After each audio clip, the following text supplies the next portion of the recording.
et du Fils et du Saint-Esprit. Amen.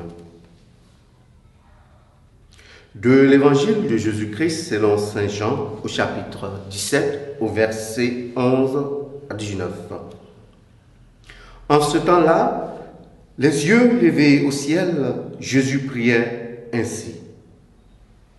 Père Saint, garde mes disciples unis dans ton nom, le nom que tu m'as donné pour qu'ils soient un, comme nous-mêmes. Quand j'étais avec eux, je les gardais unis dans ton nom, le nom que tu m'as donné. J'ai veillé sur eux et aucun ne s'est perdu, sauf celui qui s'en va à sa perte, de sorte que l'écriture soit accomplie. Et maintenant que je viens à toi, je parle ainsi dans le monde pour qu'il ait en eux ma joie et qu'ils en soient comblés. Moi, je leur ai donné ta parole et le monde les a pris en haine parce qu'ils n'appartiennent pas au monde. De même que moi, je n'appartiens pas au monde. Je ne prie pas pour que tu les retires du monde, mais pour que tu les gardes du mauvais. Ils n'appartiennent pas au monde, de même que moi, je n'appartiens pas au monde. Sanctifie-les dans la vérité. Ta parole est vérité. De même que tu m'as envoyé dans le monde, moi aussi, je les ai envoyés dans le monde. Et pour eux, je me suis sanctifié moi-même, afin qu'ils soient eux aussi sanctifiés dans la vérité. Acclamons la parole de Dieu. Louange à toi, Seigneur Jésus.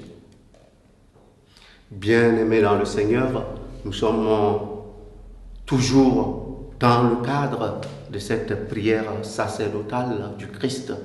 Mais la question que nous avons à nous poser, c'est pourquoi le Seigneur formule une telle prière pour ses disciples que nous sommes. Et en regardant la réalité, nous allons nous rendre compte. Nous allons nous rendre compte que nous sommes dans un monde de plus en plus hostile aux chrétiens. Nous sommes dans un monde où le chrétien est vilipendé, notamment le chrétien catholique est vilipendé pour sa foi.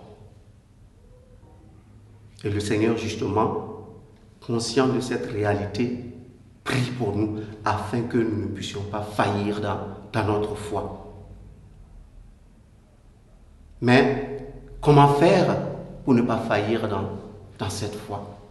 Eh bien, nous devons apprendre à éviter les obstacles de ce monde. Et éviter les obstacles de ce monde, c'est apprendre à vivre en cohérence avec la foi que nous avons reçue du Christ. Et c'est dans ce sens-là qu'on peut comprendre la prière que le Seigneur formule, que nous puissions grandir en sainteté. Le Seigneur ne prie pas pour que nous nous retirions du monde ou que nous soyons mis à part du monde. Le Seigneur prie pour que même en étant dans le monde, nous puissions nous sanctifier dans ce monde-là. Ce monde qui nous vilipende, ce monde qui nous est hostile, c'est dans ce monde-là que nous sommes appelés à nous sanctifier. Et c'est de par cette sanctification-là aussi que le Seigneur nous invite à prendre part à sa mission.